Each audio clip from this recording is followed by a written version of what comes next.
ध्यान से सुनना, प्रमाण से देखिए कि बाप की डांट में भलाई छुपी होती है, बाप की डांट में भलाई छुपी होती है, और दूध में जैसे मलाई छुपी होती है। देखिए बच्चे को पिता डांट देता है, और ध्यान रखना, अगर पिता बच्चे को डांटेगा नहीं तो बच्चा बिगड़ जाएगा, जैसे दुर्योधन बिगड़ गया था। धृतराष्ट्र ने एक बार भी नहीं डांटा, शायद उसको डांट दिया होता तो दुर्योधन बिगड़ता नहीं। और दूध लेके आना सुबह, गरम मत करना, 4-6 घंटे में फट जाएगा, मलाई नहीं आएगी। आइए ध्यान से सुनना है। फिर हम वालों लिखा है, पहले मैं आपको तर्ज बताता हूं तब समझ में आ जाएगा गाना। कि फूल तुम्हें भेजा है खत तुम्हें, ये फिल्म की बात है। अब इल्म की बात सुनिए, प्रमाण देखिए। मैं ये नहीं कह रहा कि मां को मत मानिए, मां को मानिए, क्योंकि मां की ममता होती है बड़ी, मां की ममता और पिता की क्षमता, इसका कोई अंदाजा नहीं लगा सकता। कि जिस जननी ने तुम्हें जन्म दिया, दिल उसका मती दुखाओ तुम, लेकिन अपने पिता के एहसानों का कुछ तो कर्ज चुकाओ तुम। जिस जननी ने तुम्हें जन्म दिया, दिल उसका मती दुखाओ तुम, अपने पिता के एहसानों का कुछ तो कर्ज चुकाओ तुम। जिस जननी ने तुम्हें जन्म दिया है। जय हो।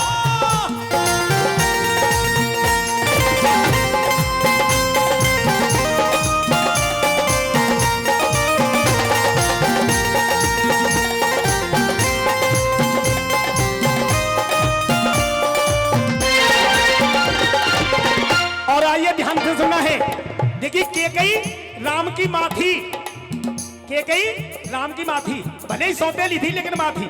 और ये बच्चा छोटा सा, माता रानी इस बच्चे को बल बुद्धि विद्या का दान देना, ये पिता के नाम से 10 रुपए खुश होकर के मां के चरणों में अरदास करता है। और जिस खजाने से पैसा निकल के आया उस खजाने को भरपूर रखना। अब देखिए केकई राम की मां थी, प्रमाण देखिए मां ने क्या किया है। मां की ममता है, और ममता में क्या क्या डाला मां ने।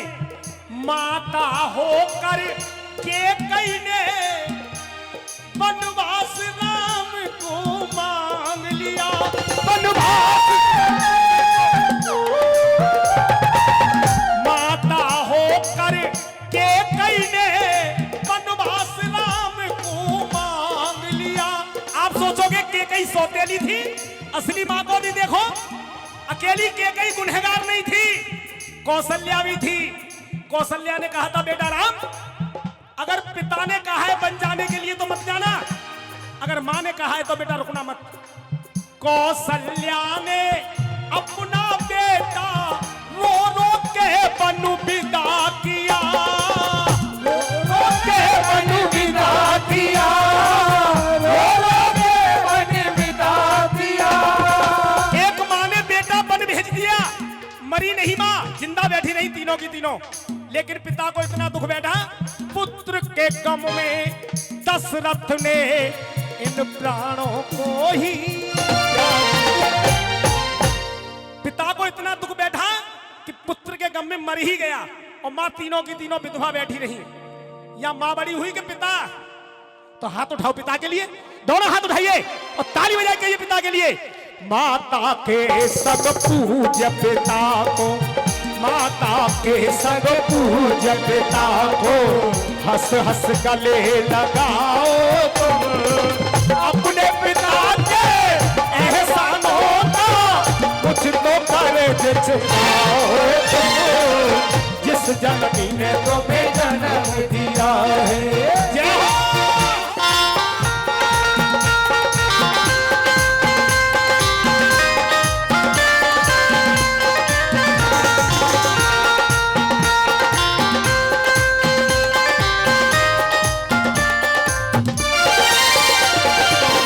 इधर से धन जी 10 रुपए पिता पिता के नाम से खुश होकर के माँ के चरणों में अरदास करती हैं।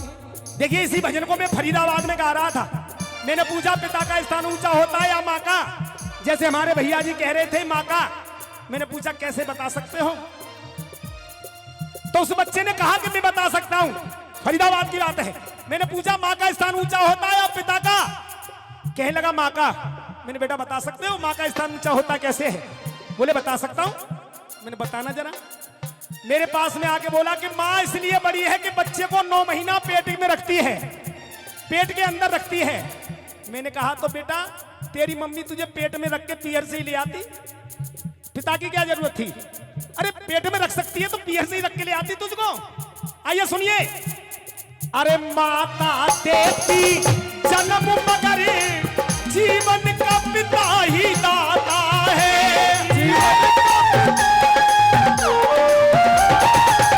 माता देती जन्म मगर जीवन का पिता ही दाता है, और जीवन भर संघर्ष करे वो शिक्षित हमें बनाता है, और फटे हालों में खुद रहता हमें नए नए वस्त्र दिलाता है।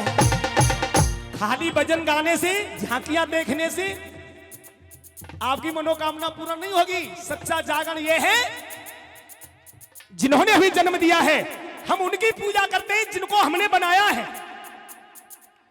जिनको इंसान ने बनाया है हम उनकी पूजा करते हैं, हम उनकी पूजा नहीं करते जिन्होंने हमें बनाया है। इसलिए कहा है सारे तीर्थ मात पिता, सारे तीर्थ मात पिता, इनके चरणों में शीश झुकाओ तुम। अपने पिता के एहसान होगा कुछ तो कर्ज चुकाओ तुम, जिस जननी ने तुम्हें जन्म दिया है। जय हो।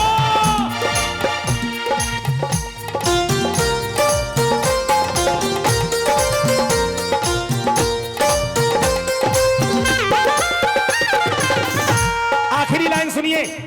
देखिए बच्चे को माता पिता पाल पोस के इसलिए बड़ा करते हैं कि बुढ़ापे में हमारा सहारा बनेगा, लेकिन माता पिता के अरमानों पे पानी कैसे फिरता है, कड़वी सच्चाई है। हर माता पिता यही कामना करते हैं कि बुढ़ापे में बच्चा हमारा सहारा बनेगा, लेकिन बच्चा जब बड़ा हो जाता है और जब बच्चे की शादी होती है, बहू आती है घर में, पीयर से ही पीएचडी करके आती है, और जो माता पिता 15 साल में, 20 साल में, 25 साल में बच्चे को नहीं सिखा पाए, एक रात में ही वकील बना देती है। फिर माता पिता के अरमानों पर पानी फिर जाता है। देखिए बेटा बहू के हो जाते माँ बाप जो कष्ट उठाते हैं।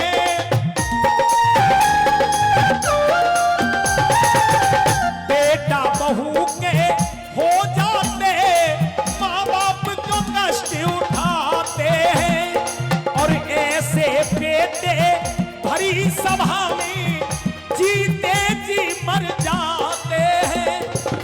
उनको ना संतोष मिले वो घोर नरक में जाते हैं। इसलिए कहा है माता के संग पूज्य पिता को हंस हंस गले लगाओ तुम्हें।